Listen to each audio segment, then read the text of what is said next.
Hello everyone, I hope आप बहुत अच्छे होंगे। आज हम 10th क्लास की साइंस का लाइफ प्रोसेस चैप्टर पढ़ेंगे। इस चैप्टर के अंदर हम लाइफ प्रोसेस के बारे में जानेंगे।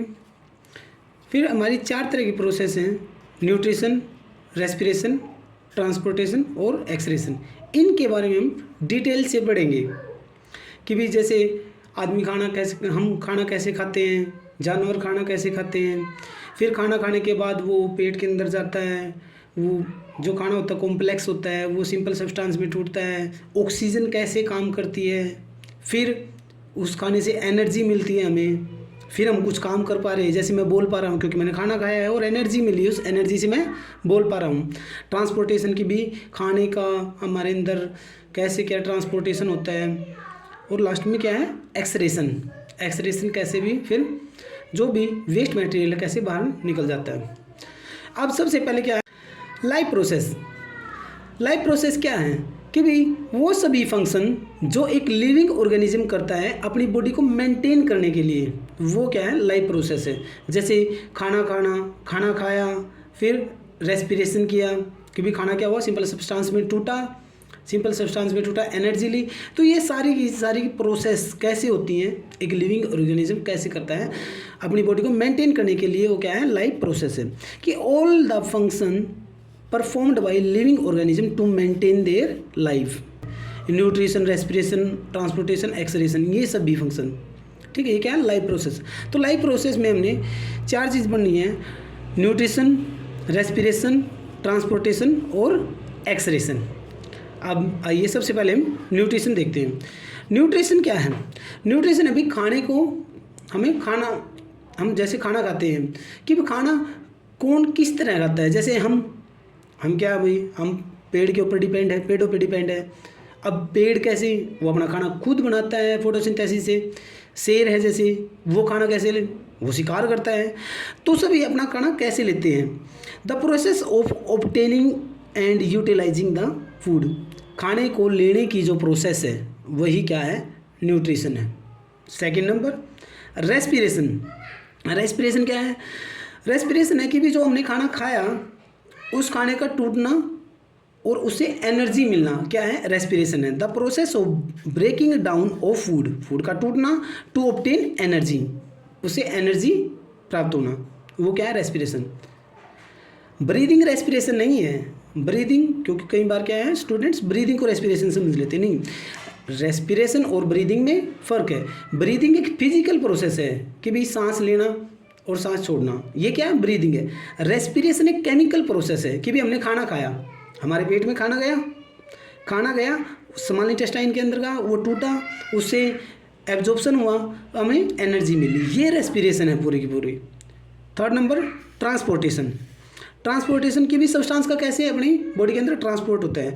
That process of transfer of substance from one part of body to other part. हमने खाना खाया, इसोफेगस से होते हुए कहाँ गया, स्मॉल इंटेस्टाइन, स्टमक में गया, फिर स्मॉल इंटेस्टाइन में गया, मतलब फिर वहाँ से क्या हुआ, उससे न्यूट्रिएंट वगैरह उसने एब्जॉर्ब कर लिया, वो फिर पूरी बॉडी तक पहुँच जाते हैं।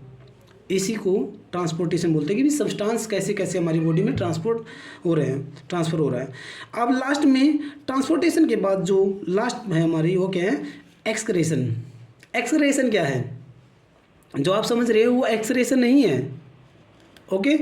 एक्सक्रीशन है the process of removal of waste material product in the cell of body की सेल के अंदर जो वेस्ट मटेरियल बनता है, उस वेस्ट मटेरियल को बाहर निकालना क्या है एक्सक्रीशन है। एक्सक्रीशन के अंदर जैसे एक तो क्या यूरिन, दूसरा स्वेट, पसीने का बाहर निकलना, क्योंकि पसीने के थ्रू क्या निकलता है, पसीने के थ्रू यूरिया, साल्ट वगैरह पसीने के थ्रू निकल जाते हैं, तो वो क्या है वेस्ट मटेरियल है। यूरिन के थ्रू यूरिया बाहर निकलता है, ये भी क्या है वेस्ट मटेरियल है। तो वेस्ट मटेरियल का बाहर निकलना बॉडी से, वो क्या है एक्सक्रीशन है, ओके स्टूडेंट। अब हम इन 4 टॉपिक को हम डिटेल से पढ़ेंगे। अब हमारा फर्स्ट क्या है न्यूट्रिशन, ओके। अब न्यूट्रिशन है वो 2 तरह का होता है, autotrophic nutrition and heterotrophic nutrition. Auto means होता है सेल्फ या खुद से, जो खुद से अपना काम करता है, ऑटो, ठीक है। हेटेरो मीन्स अदर्स, ठीक है, जो दूसरों पर डिपेंड रहता है। ऑटोट्रोपिक न्यूट्रिशन, कि भी ऑटोट्रोपिक न्यूट्रिशन वो न्यूट्रिशन है जिसमें ऑर्गेनिज्म अपना खाना खुद बनाता है। The organism make it's oven food, अपना खाना खुद बनाएगा। वो मोड ऑफ न्यूट्रिशन कौन सा है? ऑटोट्रोपिक। उसमें कौन आते हैं? हमारे green plant. Heterotrophic mode of nutrition कौन सा है? वो मोड ऑफ न्यूट्रिशन जिसमें ऑर्गेनिज्म दूसरों से अपना खाना लेता है। Organism can not make its own food, अपना खाना खुद नहीं बनाता, डिपेंड्स ऑन अदर्स। जैसे हम हैं, हम किस पे डिपेंड है? हम भी प्लांट्स पे डिपेंड है, तो हम दूसरों पे डिपेंड है। हम कौन है? हेटेरोट्रोपिक, ठीक है, हम हेटेरोट्रोपिक न्यूट्रिशन के अंदर आएंगे। जैसे ह्यूमन बीइंग, फंजाई, फंगी, ठीक है, इसको फंजी बोल देते हैं, फंजाई बोल देते हैं। अब जो हेटेरोट्रोपिक न्यूट्रिशन है उसके अंदर हम, उसके 3 पार्ट है। एक है होलोजोइक, सेप्रोफाइटिक और तीसरा है पैरासाइट। पहला है होलोजोइक। होलोजोइक कौन सा है? होलोजोइक कौन से होते हैं न्यूट्रिशन के अंदर? होलोजोइक में वो ऑर्गेनिज्म आते हैं जो अपना खाना बाहर से लेते हैं और अपने अंदर उनको डाइजेस्ट करते हैं। जैसे हम हैं, हम भी तो बाहर से ही खाना लेते हैं। हमने खाना खाया, बाहर से खाना लिया। जैसे कि अभी घर पे मम्मी ने खाना बनाया, हमने वो खाना लिया, खाने को खाया और अंदर हमारे डाइजेस्ट होगा वो, ठीक है। जो बाहर से खाना लेते हैं और अपने अंदर बॉडी के अंदर डाइजेस्ट करते हैं उसी को बोलते हैं holozoic. In which organism eat solid food and digest it internally. Solid food from outside, ठीक है, बाहर से जो लेंगे और अपने अंदर उसको डाइजेस्ट करेंगे, वो क्या है? होलोजोइक मोड ऑफ न्यूट्रिशन, ठीक है। अब होलोजोइक में कौन है? ह्यूमन बींग्स हैं, डॉग है, अमीबा है और पैरामीशियम। ह्यूमन और डॉग तो नॉर्मली, अब देखो मैंने जो बताया आपको पता है, कुत्ता बाहर से लेता है और हम भी, ये तो हमें पता है। लेकिन जो इसके इंपॉर्टेंट एग्जांपल है वो है अमीबा और पैरामीशियम। ये यूनिसेलुलर है, ठीक है, यूनिसेलुलर है, जो होलोजोइक न्यूट्रिशन के अंदर आते हैं। इनको हमें याद रखना जरूरी है। ये एग्जाम में पूछे जाते हैं कि अमीबा और पैरामीशियम है किसके एग्जाम्पल है? होलोजोइक न्यूट्रिशन के एग्जाम्पल है। अब सेप्रोफाइटिक, सेप्रोफाइटिक कौन से? सेप्रोफाइटिक के अंदर वो ऑर्गेनिज्म आते हैं जो अपना खाना डेड और डिकेइंग मैटर से बनाते हैं। डेड यानी कि मरे और सड़े हुई चीज़ों से अपना खाना बनाएंगे, वो कौन है? सेप्रोफाइटिक न्यूट्रिशन के अंदर आएंगे। फॉर एग्जाम्पल जैसे फंगी। अब फंगी भी यीस्ट, मशरूम, ये ब्रेड मोल्ड्स, ये सारे फंगी हैं। अब आपको पता है, देखो घर पे ब्रेड रखे हैं, ब्रेड की एक्सपायरी डेट होती है। जब ब्रेड एक्सपायर हो जाती है तो उस पर ग्रीन पैचेज आ जाती हैं, तो वो क्या है? वो फंगी होती है। और जब वो एक्सपायर हो गए तो इसका मतलब क्या हो गया? वो मर गए, यानी कि वो खत्म। एक्सपायर होने का मतलब भी वो खराब हो गए ना। अब उस खराब चीज़ से ही फंगी अपना खाना बनाती है, ठीक है। तो जो फंगी है इसने अपना खाना किससे बनाया? खराब चीज़ों से, ठीक है, डेड एंड डीके मैटर। जैसे गिद्ध भी मरी हुई चीज़ों से अपना खाना बनाता है, ठीक है। अब थर्ड है हमारा पैरासाइट, पैरासिटिक न्यूट्रिशन। पैरासाइट कौन से होते हैं? पैरासाइट के अंदर वो ऑर्गेनिज्म आते हैं जो दूसरों के ऊपर डिपेंड होते हैं। जैसे इसका एग्जांपल है जुएं। आपको पता है ना, अब भाई आपको इसका पता होगा, जुएं पड़ जाती हैं बालों के अंदर, कई बार जुएं पड़ जाती हैं। वो जुएं किससे अपना खाना बनाती है? हमारा खून पीती है ना, वो हमसे खाना बनाती है। तो उनके लिए हम कौन है? हम होस्ट है। जो होस्ट से अपना खाना बनाती हैं वो होते हैं पैरासाइट्स।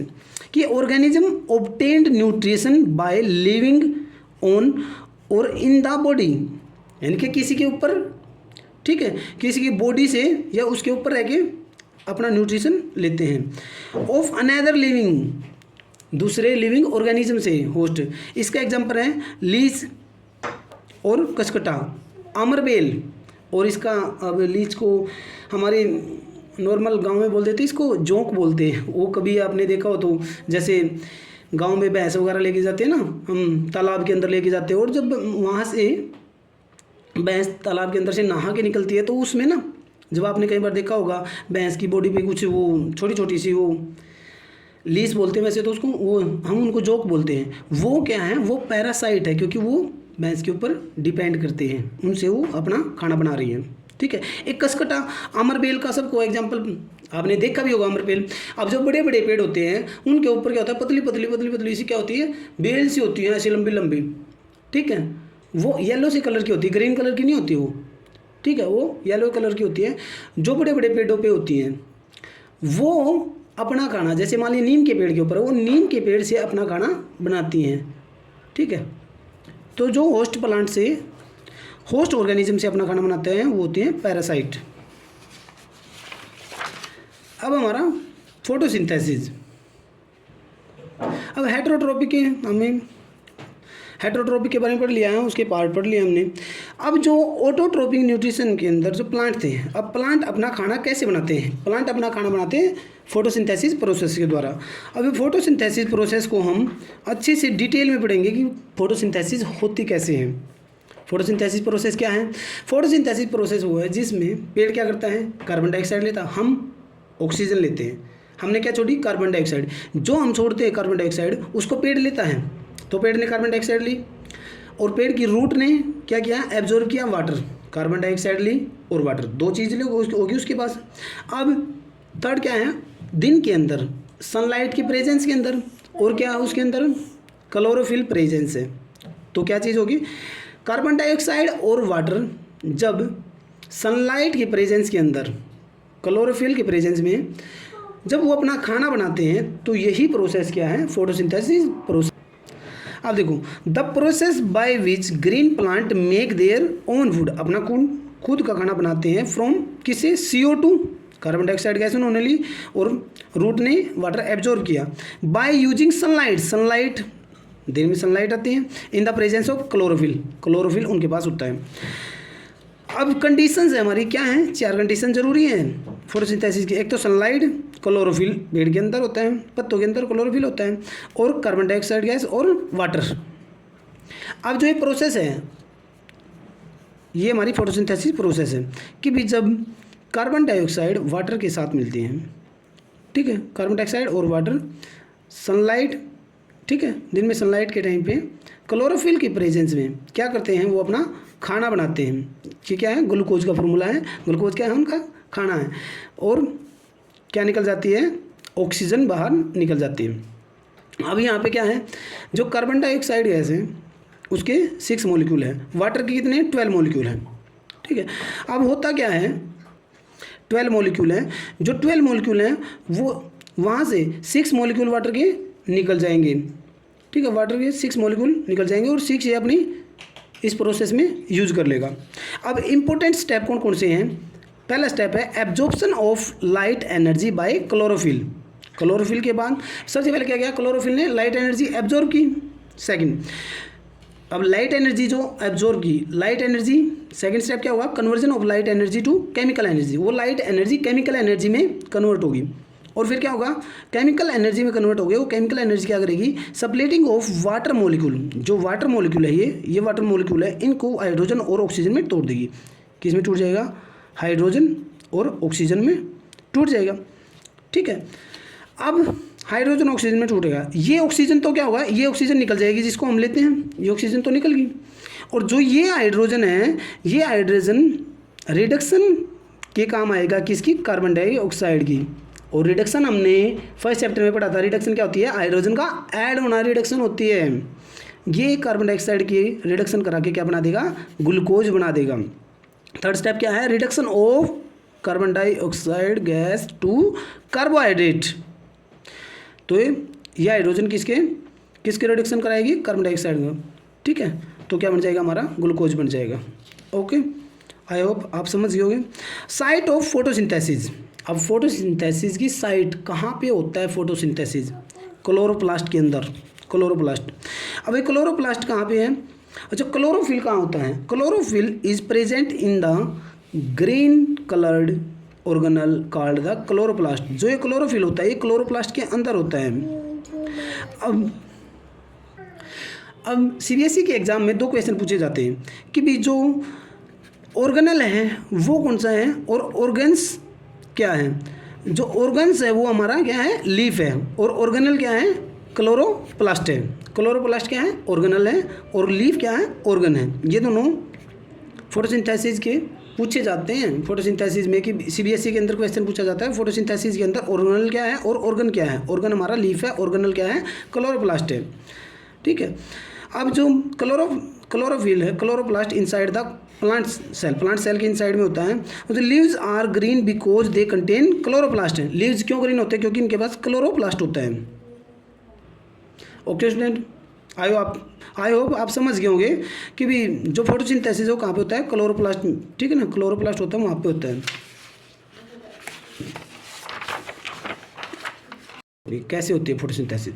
सबसे क्या होता है, CO2 कार्बन डाइऑक्साइड लेता है। कार्बन डाइऑक्साइड स्टोमेटा के थ्रू एंटर करती है, एंटर थ्रू द स्टोमेटा। अब ये स्टोमेटा कहाँ पे होता है?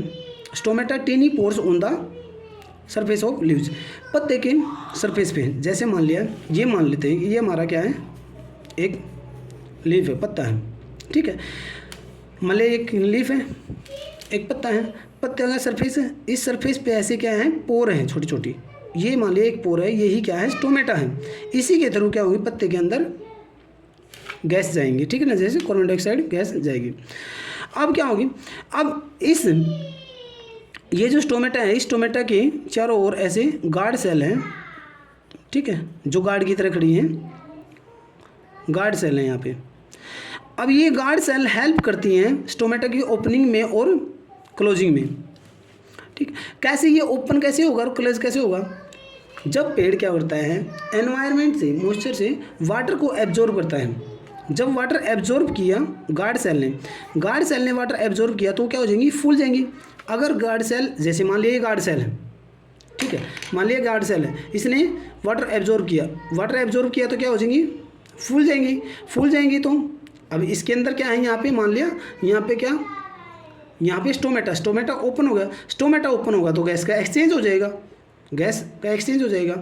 अब फूली हुई थी, अब क्या होता है भाई, ट्रांसपिरेशन भी होता है। ट्रांसपिरेशन, जो वाटर है वो भाप बन के उड़ जाता है ना। तो जब ट्रांसपिरेशन होगा और वाटर का लॉस हो जाएगा वहाँ से, तो दोबारा से क्या होगी, गार्ड सेल ऐसे श्रिंक हो जाएंगी, सिकुड़ जाएंगी तो हमारा जो स्टोमेटा वो बंद हो जाएगा। तो पता चला कैसे स्टोमेटा ओपन होता है, कैसे क्लोज होता है। और तो यहाँ पे पॉइंट लिखा देगा मैंने, ओपनिंग और closing of stomata regulate by guard cell. अब ये तो क्या, गैसेज का एक्सचेंज भी, कैसे गैस जो CO2 है वो स्टोमेटा के अंदर आई, ठीक है ना, स्टोमेटा के थ्रू अंदर गई। अब हमारा water take by root from soil. Water कहाँ से, हम पानी देते हैं जब पेड़ की जड़ में देते हैं। जड़ में, पेड़ की जड़ होती है, जो रूट होती है, रूट पे हेयर लाइक स्ट्रक्चर होती है, छोटी हेयर लाइक स्ट्रक्चर होती है, जो एब्जॉर्प्शन में हेल्प करती हैं रूट की। एब्जॉर्ब किया, रूट क्या करेंगी, एब्जॉर्ब करेंगी वाटर को, ठीक है, वाटर ले लिया रूट ने। और कुछ एसेंशियल चीज़ें जैसे नाइट्रोजन, फॉस्फोरस, मैग्नीशियम और आयरन, ये भी मिट्टी से, सोयल से, ठीक है, रूट एब्जॉर्ब कर लेंगे। In plant food is stored in, अब यहाँ पे देखो पॉइंट है ये क्वेश्चन पूछ लेता कि भी प्लांट के अंदर फूड स्टोर होता है, किस फॉर्म में होता है, वो स्टार्च की फॉर्म में। प्लांट के अंदर जो फूड स्टोर होता है वो स्टार्च की फॉर्म में होता है। और जो एनिमल है, जैसे हम हैं, हमारे अंदर जो फूड स्टोर होता है वो होता है ग्लाइकोजन की फॉर्म में। ओके, अब ये तो थी हमारी फोटोसिंथेसिस प्रोसेस, कैसे पेड़ ने कार्बन डाइऑक्साइड ली, वाटर लिया, कैसे अपना खाना बनाया। अब फोटोसिंथेसिस डेजर्ट प्लांट में कैसे होती है। डेजर्ट प्लांट, रेगिस्तान में क्या होता है, बहुत ज़्यादा गर्मी होती है, ज़्यादा गर्मी होगी तो प्लांट क्या करेगा, प्लांट के अंदर ट्रांसपिरेशन भी ज़्यादा होगी। तो ट्रांसपिरेशन से बचने के लिए कैसे क्या करता है पेड़, फोटोसिंथेसिस वहाँ पे कैसे करता है। अब फोटोसिंथेसिस कैसे होती है, दिन के टाइम जो स्टोमेटा है वो, देखो स्टोमेटा क्या हुआ, स्टोमेटा ओपन हुआ तो गैस का एक्सचेंज हुआ।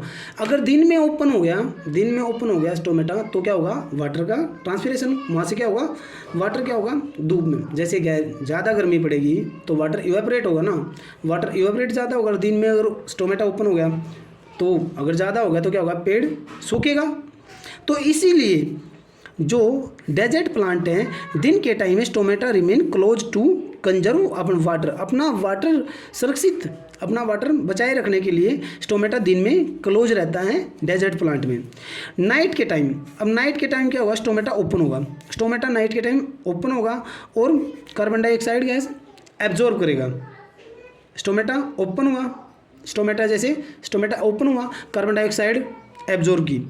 अब वही कार्बन डाइऑक्साइड जो उसने रात में एब्जॉर्ब की वो दिन के टाइम पे CO2 taken at night use to produce glucose as day time, ठीक है।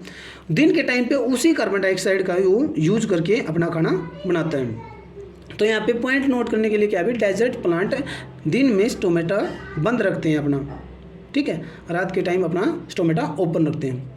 ओके स्टूडेंट, अब नेक्स्ट जो पार्ट है वो नेक्स्ट वीडियो में पढ़ेंगे हम। Thanks for watching video.